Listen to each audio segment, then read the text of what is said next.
Welcome, everyone. So great to see everybody. Thank you for being here. This session is going to be led by two parents, Angelica Villegas and Jaylyn Suppah. And we're so honored to have them with us today. And I'm going to go ahead and let them introduce themselves. So welcome, everyone. They have a lot of exciting things planned for us. Hi. Oh, go ahead. Sorry, I forgot to introduce myself. That wasn't a very good, that wasn't very smooth. I'm sorry, but I'm Heather Byington, and I am the ESD 113 Regional Teacher of the Year for the year 2009. And again, Angelica is someone that I've worked with on some parent leadership activities in our school district, and I've just been so impressed with her and Jaylyn's input on their ideas that they've shared and their input on including student and family voices and for more inclusion and belonging in our school districts. And so again, we're honored to be with you guys today, and I'm going to go ahead and turn it over to you. Hatslab beat seed, Angelica Villegas seats that 12 Chud Squally Apps Chud. Good day. It's good to see you. My name's Angelica Villegas, and I am from Nisqually. I am from the people of the river, people of the grass. I'd also like to state that I am not an enrolled tribal member, that I am the first generation survivor of genocide perpetuated by my own people through the means of blood quantum. And I am a mother of the North Thurston School District. My children attend Evergreen Forest and River Ridge High School. I am also I'm on the parent advisory committee for the Title VI monies that the district receives. Me and Jaylyn are graduates of the Native Pathways program at the Evergreen State College. So yeah, and I will let Jaylyn introduce herself. Thank you. Hi, everybody. My name is Jaylyn Suppah, and I am an enrolled member of the Confederated Tribes of Warm Springs here in Oregon. And like Angelica said, I am a graduate of the Native Pathways program, and that's how we met. And we have some shared experiences of our children within the Western educational system. And my background is I've been doing a lot of education work, mainly around really trying to uplift traditional knowledge and talk about historical trauma. It is very stigmatized to talk about it. And so really trying to center our voices, our experiences, and really start bringing in our teaching methods. We have a lot of people that are very knowledgeable, and sometimes that's not seen when it's not a Western degree, when it doesn't come from a Western institution. And so really trying to uplift and uphold the traditional knowledge that a lot of people carry with them, and really using those as educational tools to help our students and families be successful within a system that wasn't built for them. So I'm really glad to be here, and thank you all for choosing our workshop. Yes, thank you so much, everybody, for choosing our workshop and spending this hour with us. We're going to open up with a couple songs, and let me see if my technology is going to work. 1 second.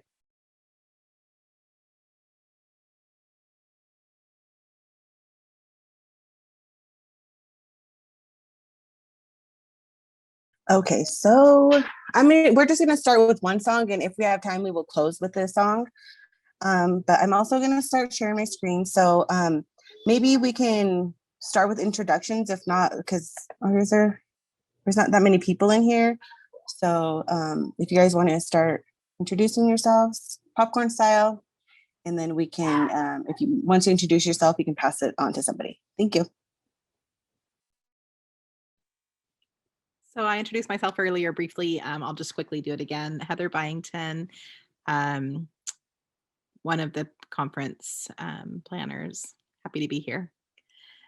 Should I just call people maybe? Yeah, Tracy? you can just pass it to somebody. Okay, Tracy. would you like to introduce yourself?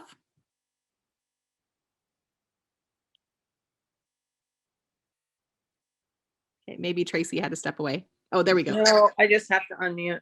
Tracy Adams, first grade teacher, Monroe, Washington. Thank you. Do you want to call somebody else, Tracy? How about Nancy? Hi, I'm Nancy Nelson, and I'm the CTE administrator at Chief Leschi Schools in Puyallup. How about Terry? I think you meant Lyon. My name's Lyon Terry. I am a assistant principal at in the Highline School District, the elementary school. I'm also the 2015 Washington State Teacher of the Year. Jaylyn. Hi, everybody. My name is Jaylyn Suppah, and I'm one of the presenters today. And I'm joining from I'm actually in Madras, but I'm from Warm Springs, Oregon. And I will pass it over to Autumn. Autumn, I teach 8th grade math in Kelso School District, and I'll pass it to Debbie. Hi, I'm Debbie Smith. I'm with Battleground School District. I'm the work-based learning coordinator, and I'll pass it to Hillary. Hi, I'm Hillary Seidel. I work in the Office of Superintendent of Public Instruction, and I support WATAC and the Teacher of the Year program, and Classified School Employee of the Year. And I am also a board member in the Olympia School District. And I will pass it to, is it Manya? Did I get that right? Yes, yes, you did. Thank you very much. Hi, I'm Manya McFarlane. I'm National Board Certified Teacher in Marysville. I'm also a board member for CSTEP. Yeah, I think that's everybody. Okay, sounds good. All right, well, we are going to start. I'm going to start the presentation. So bear with me 1 second. Let's see. Oops, how do I get these things side by side? That one? No. And thanks for your guys' patience. On the side by side with, okay, there's a couple pictures that I will be showing. I'm trying to watch the chat real quick. Okay. Can you guys see this picture pretty good? Or should I? There we go. Okay. So this I'm just going to present really quick. Creating community is something that I think that we are trying to move forward with, and especially around the work around equity. And for me, that means really centering the voices of students and the families. And this is specifically through an Indigenous perspective. That is the worldview that I operate in. So let me just go through this. So what is community? To me, being in relation with one another, all gathered around a common purpose, sharing their experience, strength, and hope. For example, a holistic educational journey for all children to becoming good human beings and specifically good relatives. There's actually another picture that I'm going to try to pull up here really quick. I'm going to look for it right. Where is it? Oh, it's this one right here. So the slide that the paper or the Word document that I'm reading is going specifically around this circle, right? So from an Indigenous worldview, the way to be in community and to be in relationship with one another, it's really based in the principles and values of responsibility, respect, relationality, and reciprocity. So that's how we start, building relationships. So I'm just going to explain the circle a little bit, starting, with what is community. So community is community in a relationality circle shows balance and harmony due to the values that flow between and through the working relationships of all the stakeholders while being maintained through relational accountability. So this circle right here, right now we're going to just go over this circle and how and who should be at the table, right? You guys, in a Western perspective, it would be who needs to be at the table through from an Indigenous perspective, or in my understanding of it, it's who would be in the talking circle. And later on, after this presentation, we will be demonstrating a talking circle so that and how it is used to specifically just talk about one topic and how that topic is discussed in a circle and without interruptions, without questions, without any side talk or distractions. So in this circle, there's all the stakeholders, there's caregivers, and from an Indigenous worldview, not all caregivers are not just specifically parents. It could be your grandparents, it could be your aunt and uncles, it could be your cousins. And this circle is specifically targeted for the North Thurston School District in working with the Native community within the district. So here we would have the Title VI program, we would have the Title III program. The Title VI program is the Native student program that is monies provided by the federal government that the school districts apply for on behalf of the state to fulfill a treaty right, which also is the same weight as fishing rights. They were, when the Medicine Creek Treaty was signed, we signed over the land, we ceded the land, but there's still even discussions about even if we really did sign the treaty, but where certain rights were kept for the people. And right here, there's the district and other community organizations. Right here, specifically the tribes. There's Nisqually, but I also added Puyallup because they are the second highest population of Native Americans in the North Thurston School District. And I know that, there's friendly consultation with the nearest tribe, but we really need to take into consideration and look at the population in which we are serving. And here would be Puyallup, is somebody that needs to be at the table. So as well as educators, and educators being teachers, coaches, and other support staff. And that includes, from the receptionist all the way to the maintenance man, from my perspective. And most importantly, the students need to be at that table. And here in the center, we put in any topic that we need to discuss. And today we will be putting in how to better serve Native students and families, and how these relationships are built are through responsibility, right? So let's go down here. So yeah, the key values are responsibility, respect, relationality, and reciprocity. To me, I see them as gears that keep the circle moving, that are based, in love, trust, compassion, and sharing. And so this first value is responsibility.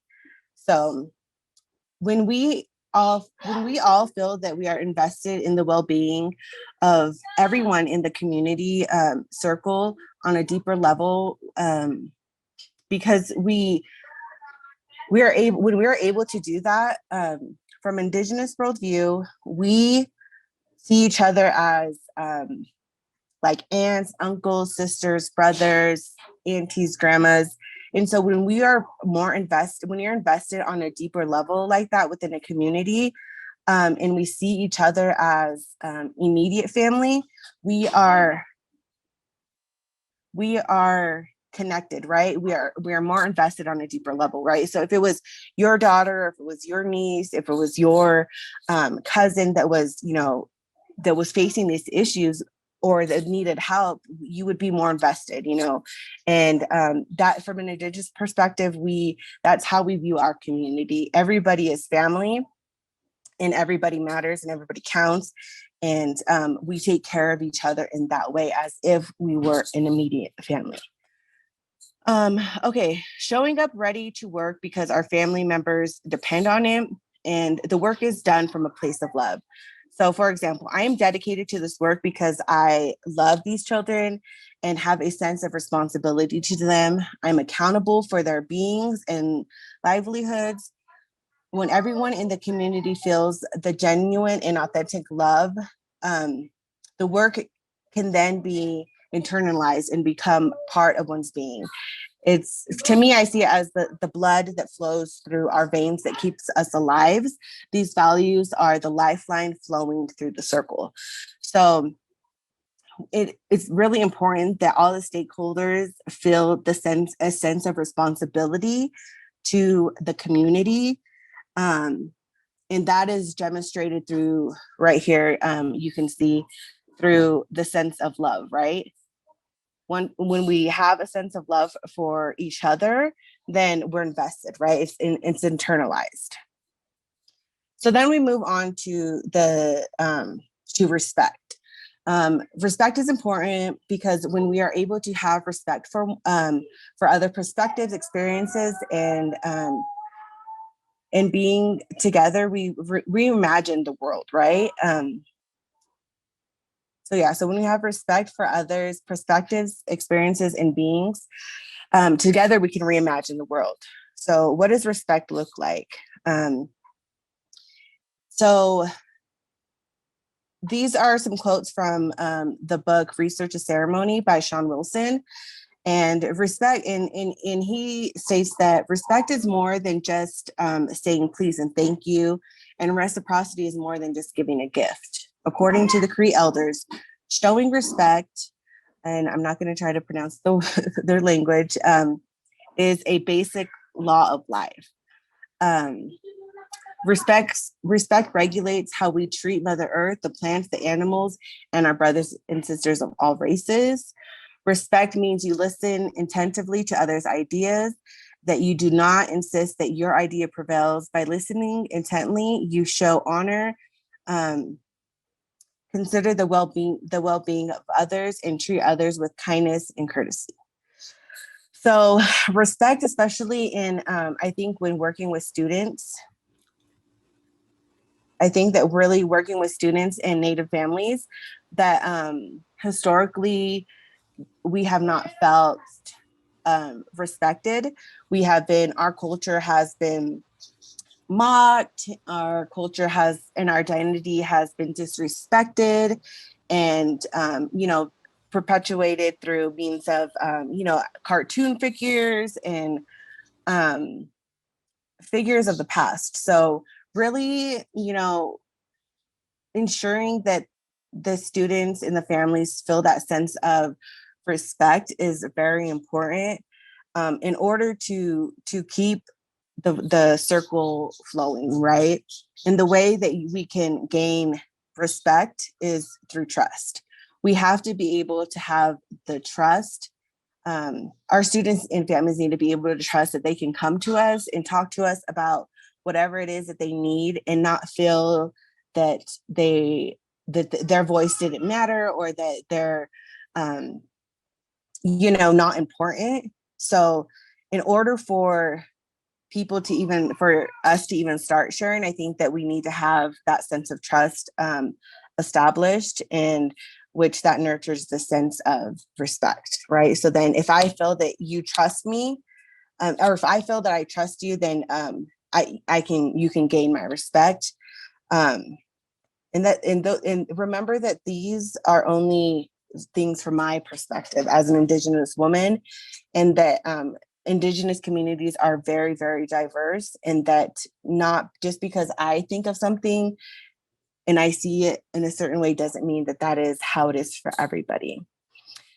Okay, so relationality is really important when, creating community and establishing relationships with different stakeholders. And relationality is being in relation with one another, seeing everyone as a relative, daughter, son, like I said earlier, niece, nephew, cousin, mom, dad, auntie, uncle, grandparent, or elder. So connecting through relating, and relationality is connecting through relating to a common experience, people, place, and or even idea. So we can relate on that type of level, and there's that connection that's going to be made. And relationality is fostered through compassion. So having compassion for one another, and that, you know, moves us into reciprocity. Reciprocity is more than gift, you know, just gifting. And it is about fluid relationality. Give and take, we express reciprocity through sharing and giving of knowledge, resources, energy, time, power. And to me, this is how I see the work of equity unfolding. Whoa, go back down. Okay. So relationality, right, is what connects everything. If I have a relationship with someone, I am connected to their experience and perspectives. I can relate. Therefore, I can connect, creating relationality with those people's ideas, the land, Mother Earth, and our other than human friends. I think that once we can relate and connect to someone's experience, strength, and hope, we gain a sense of compassion for them. And so relational accountability is what keeps everybody in balance. So yeah, it keeps everybody in balance and in harmony. And to me, that's equity, right? Is being able to be accountable and holding each other accountable. And since we have a relationship and we can keep each other accountable, right? It doesn't feel so harsh when we are being called out on some type of behavior, action, or idea that is not upholding our values. And so how does it work? Love. When I see my community as a family, it comes from a place of love. Trust is when, you know, when respect is given and received, trust can be begin to form. Trust is important in building a sense of community because historically those, I'm going to just go over all these values once again. Trust is important in building a sense of community because historically those left out of the circle, typically people of color and people living in poverty, have been abused by those perpetuating the systems, creating a sense of not belonging. And compassion, when we have relationality to someone's story, we can connect to them through their experiences, strengths, and hope. I already went over that. And so also these are, our values are really grounded in be sharing and be giving, right? So once we move from reciprocity and back into responsibility, part of reciprocity is sharing and giving. And sharing and giving to those in need, but also it is a form of showing respect by giving the best that we have to offer, whether that's our time, knowledge, a gift, or a story. So yeah, that's, you know, the circle. And when we really want to center Indigenous voices, that this type of work, it's not just, oh, we invite everybody. It's that we have to build the community, right? We have to build this the sense of responsibility, the sense of respect, the sense of relationality. Like, I know that you know what I'm saying. I know that you can connect to my experience. It's not specifically, you know, the same experience, but you can connect to those feelings and emotions that are happening there. And then reciprocity, right? That it's a give and take situation, that we are helping each other move forward in this work. And then we can go on to hosting talking circles where we are centering the voices of the students and the families and all the stakeholders, really, right? But in making decisions, we are ensuring that the students and the families are at the table and the appropriate stakeholders when it comes to making decisions about Indigenous, Native, specifically Native, the Native population, and, you know, creating outcomes or objectives that will impact their life directly. Let me see. Okay, so there's that one. And so again, this is just another, you know, I'm a very visual person. And this is something that I learned in the Native Pathways program is that, you know, there's lot of different forms of learning and being able to express ourselves, and creating diagrams was one of the methods that we used, right? Not everybody's going to write a 10-page essay, and, you know, being able to just get your ideas out and on the table is something that visual diagrams have been a very useful tool for me. So this is just a different way of seeing the circle. I see the work that we do around centering student voice and family voice as, you know, the talking circle, right? Here's the table. Here's all the stakeholders, and here's the values that we uphold and we keep each other accountable to. And this sun radiates and gives life to this tree, which are the students, right? And these are all different, the different subjects, and if there's work done in any of these subjects, where all the stakeholders will be brought back to the table, and we will discuss whatever it is that needs to happen. And we won't leave this table until everybody is content. You know, if one person says, nope, this doesn't work for me, we stay here and we keep discussing. And that is where the knowledge and the power is within the community. And our children are rooted in anti-racism work, around the work of decolonization, our ancestors' oral stories and ceremonies, and the teachings of love, respect, living in harmony with one another. And then, is there another one that I have? Oh, right here. So here are some of the things that, you know, I have been working with the school district on, in the North Thurston School District specifically, is, you know, how do we better serve our students? And this will be the topic of our talking circle, you know, and so we host these talking circles, which I like to call them talking circles. I have learned, but I learned them through the form of community cafes. And so we will, right now in a little bit, we will host this talking circle real quick.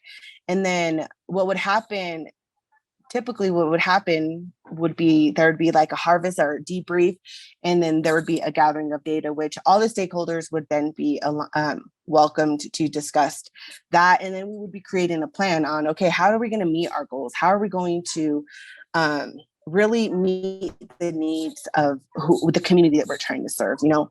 And up here, I just wanted, you know, apart from everything from, you know, the school life and all that, we also have to take into consideration the outside barriers, right? So there's addiction, poor health, incarceration, and suicide, which we Native people are high, and same with, you know, well, pretty much all BIPOC communities, you know, but Native specifically. And so yeah, so that is that. And I'm going to stop sharing right now. Please stop and sharing. Okay. Is there any questions so far? And thank you guys for your patience. You're doing great. Thank you. Okay. So let's start. Or is there anything you want to add to the presentation, Jaylyn? I think the only thing that I would like to highlight is that when we're thinking about community engagement and we're thinking about our students' educational experiences and our families' educational experiences, to also really recognize and acknowledge that a lot of our students are having to learn through a colonial Western lens. So everything that's put out, everything that's taught, a majority of the teachers come from a Western colonial lens. And so, and also, I think, you know, with the work that I do here in Oregon is really pushing for community engagement. And that sometimes means the school has to let go of leading that effort. They don't need the control in order to get the feedback, to get the engagement. There's a lot of community partners that you can partner with, and understanding that every tribe is different.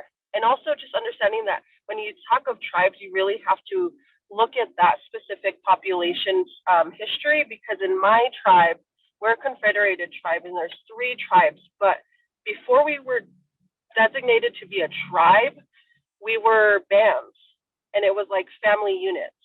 And so we called ourselves bands, not tribes. And so even tribes comes from a colonial language that identifies us.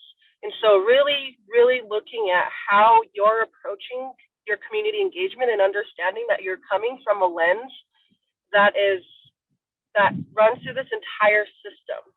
And so having to step out of that box and be creative in the ways that you engage with Native communities, and also being comfortable even when you are uncomfortable, allowing those spaces to take shape on their own and not try to control those spaces. Because if you try to control those spaces, you're going to get resistance. And so you have to allow the families and students to lead those. And sometimes that means allowing, whether it's a parent committee or a program from the tribes that is trying to come in and do that work, you have to allow those spaces to be really grassroots, authentic, informal sometimes. And I know that's hard for Western institutions to do. So really stepping outside of what the norm is, and we really have to shift away from what the norm has been into how do we really, if we really want to support our students, we have to allow them to lead, and we also have to understand the ways that they lead doesn't look like a Western institution normal way to lead. And talking circles is a very good example of that. We use that here in my community a lot. And I've actually had a talking circle that's gone over a year now with a group of mothers. And it's a really great way to not just collect information. We don't even really talk about the schools. A lot of the moms share about their experiences with their students, and that's the way that we then can go advocate to the school of this is what we're hearing, but they're not there to necessarily do the work to give that feedback to the school per se, but they know that we are, because sometimes people don't trust the system either to show up to give that feedback. So that's all I want to add. Nice job. I loved your presentation. I miss the diagrams and I miss MPP.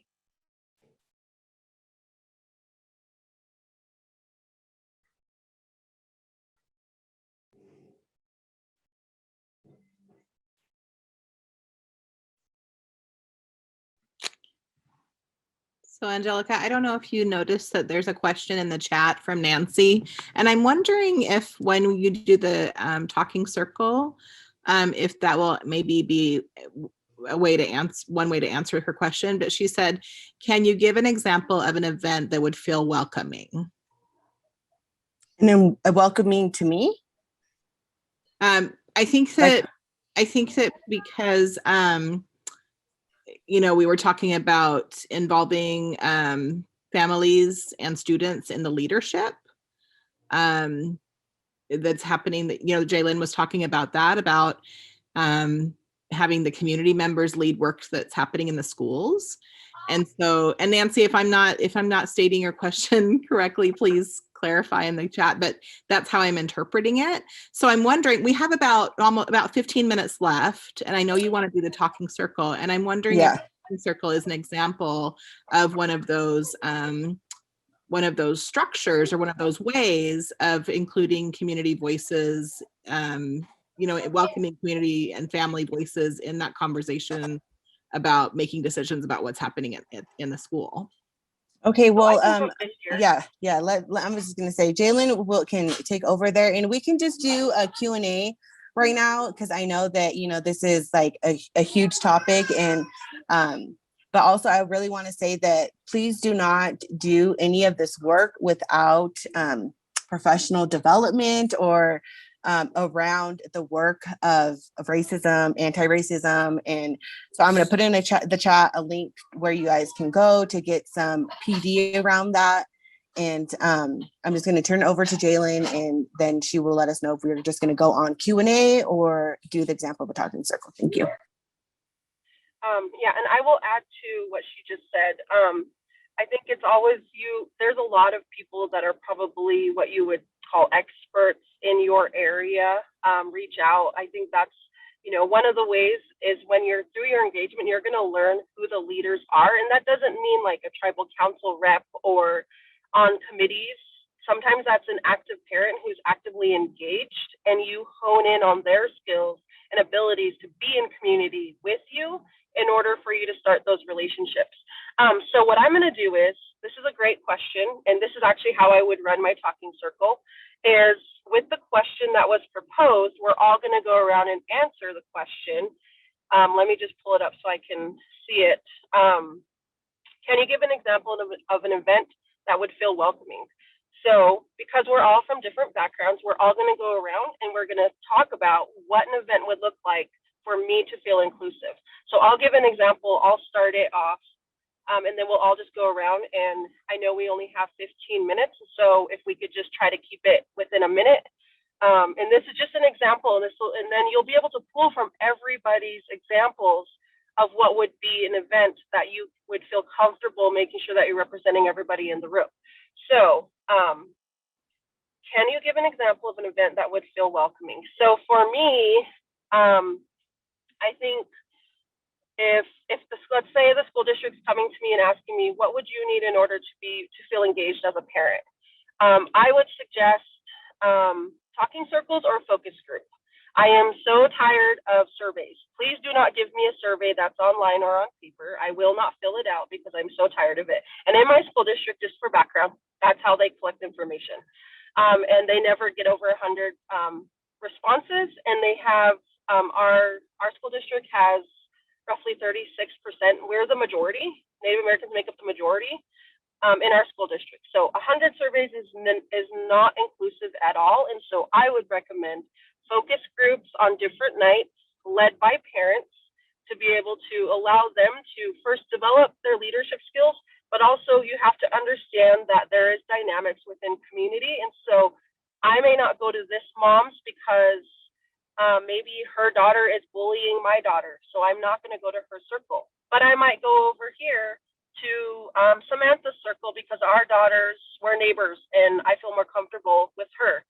And so understanding that dynamics do play a role within communities and that you have to find people's comfortability. And also it might be ballet night that night. I can't go to that. And so offering multiple spaces and times for parents, because sports and activities and life just as parents is so busy.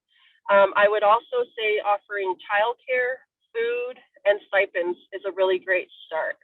And a lot of school districts get funding. And so for me, I think being able to know that I have many options and that it's going to be someone from my own community leading it, and that I'm going to be able to talk and not have a time limit. I'm going to be able to express myself in an open way. It's going to be informal, so I don't have to feel like I'm being interviewed. And I get to voice what I want, and that can always be negative and positive. And so not having so many rules, we really need to get away from having the rules. Like, I hate to even tell you guys have a minute, because in our community, like, we run late, we run overtime, we make sure, just like the song that you heard, even though that might have taken 15 minutes in the beginning, that's respect. That's setting the stage in order for us to feel comfortable in this space, and that's paying tribute to something that is important to our communities. And so those would be my examples. And if it was in a community space, not at the school, because not a lot of times parents feel comfortable at the schools. And so being able to call the community center and saying, hey, can we use your conference room? Because we know parents have their kids, they can go there and play in the gym while we're in our meeting, or whatever kind of stuff, Boys and Girls Club, places that your parents and families are going to, and being in those spaces where they're most comfortable, not where you're most comfortable, where they're most comfortable. So I'm just gonna popcorn style. I don't want to call on anybody. If you want to pass, so a rule in my circles are you can pass. You don't always have to speak. And so whoever wants to go next and share what would make them comfortable if for an event. Let's see, let me reread the question again. So can you give an example of an event that would feel welcoming? So I'm just gonna let whoever wants to go next. Well, I'll go ahead and go. I guess an event that would make me feel welcome is if there's when you come in, you're not like sitting in rows and listening to the sage on the stage. Somebody's just talking at you, but you're sitting like maybe even in a circle or just in small groups or just groupings, but not rows and looking forward. And voices are being heard around the room, not just that you're listening to one person. I do have a thing about having established time limits though for people to speak, just so that you do get an opportunity to hear everyone's voice. And I know sometimes people want to share, but they don't get an opportunity because somebody else continues to share and take up all of the time. And we do know everyone's time is kind of limited. They don't have, a whole lot of time to be at a session, and just hearing one voice or even two voices in that session doesn't feel welcoming. It just feels like you just came and have to listen to them speak. So I do like the idea of not necessarily a time limit, but a cutoff point where we have to move on to the next person. And then with that, I'm going to move on to the next person. So at my school, we're about 70% Hispanic, and within that culture, one of the things is you just don't necessarily go and do things without your kids. If you're the caretaker, you are the caretaker all the time. And so making sure there's a space for kids to be part of it, whether that's playing in the gym or whether that's sitting with their families having dinner and engaging in the conversation, even in elementary school, that seems to be a strategy that has worked well for us in terms of drawing families in and allowing them to be part of the conversation. Is ensuring that kids are part of the conversation as well. I'd just like to reiterate, Leon, that the question is specifically for you yourself. What would an event like? So what would it be for you to make you feel welcomed? Well, when my kids were young, for sure, that was it, right? To make sure that my kids were part of the event, right? So that when I'm coming in to the event, I can bring my kids. And whether they get a meal out of it or whether they have some learning or some activity to do, to me, that feels respectful of, because all the people we're trying to engage are parents, right? And we need to make sure that they are being respected, like you were talking about before. So it seems important to me.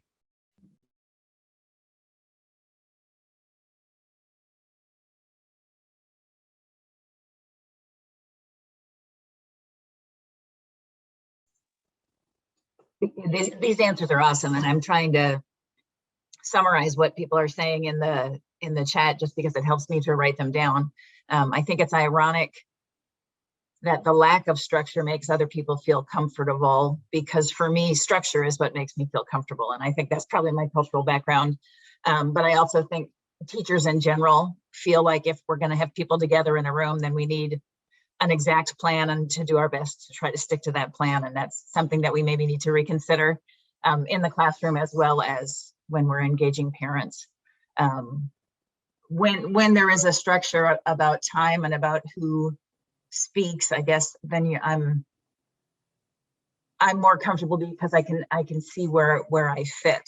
So I can see something like a less structured conversation would grow more comfortable for me over time once I knew more about the people in the group and how people would take their turns and what they would contribute and whether or not they would respect what everybody had to say.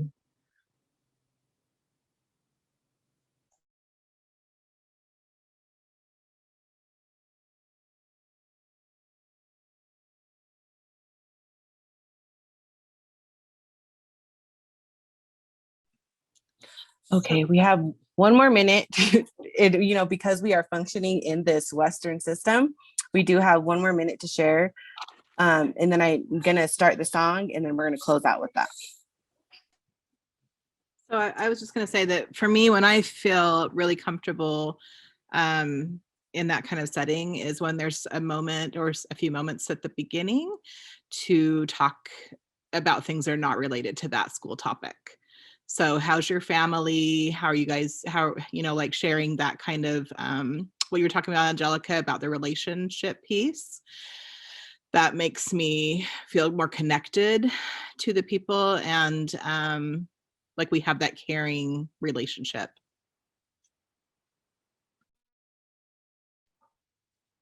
Thank you. So I just ask that, what is said here stays here, and that, this is just a little window into the work that could be done, and with also just taking all of Jaylyn's advice and really reaching out to the leaders of your guys' community, and not specifically just tribal council, going out and seeing who is wanting to be involved and, how we can get more people engaged and involved.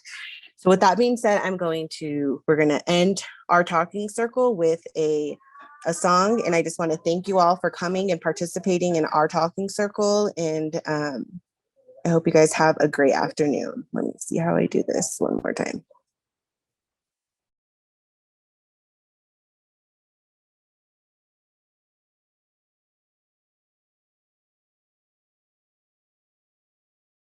Yay. Thank you so much. And thank you for your time. And I hope you guys have a wonderful day. Thank you. Thank you. Thank you very much.